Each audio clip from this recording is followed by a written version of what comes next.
Захиалга цэсийг сонгож дарснаар захиалгын дэлгэрэнгүй мэдээлэл харагдах ба та урлуулалтын суваг захиалгын төлөв, хэрэглэгчийн нэр, төлбөрийн хэрэгсэл, үйлчлүүлэгчийн утасны дугаар, он сар, төлбөрийн нийт дүн, хүргэлтийн дэлгэрэнгүй шууд харах боломжтой. Хэрэглэгч PayPay, SocialPay, HiPay, MonPay, Card, Mino Payment зэрэг автоматжуулсан төлбөрийн хэрэгсэл ашиглаад гүйлгээ хийсэн тохиолдолд танд автоматар баталгаажсан төлөвтэй захиалга ирэх болно. Энэ нь та дансаа шалгаж гараар захиалгын төлөвийг өөрчлөх шаардлагагүй буюу таны дансанд автоматар орсон төлбөр юм. Захиалга баталгаажсан төлөвтэй болсон үед бүтээгдэхүүний агуулгын тоо ширхэг мөн автоматар хасагдах болно. Ухаан хэрэглэгчийн захиалгын дэлгэрэнгүй харахтаа захиалга дээр нь дарж орно.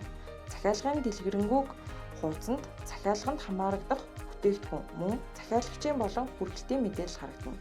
Баталгаажсан захиалга таны вебсайттай холбоотой хүргэлт рүү автоматар илгээгдэнэ. Төлбөр болон хүргэлтийн төлбөрийг гараар өөрчлөх боломжтой.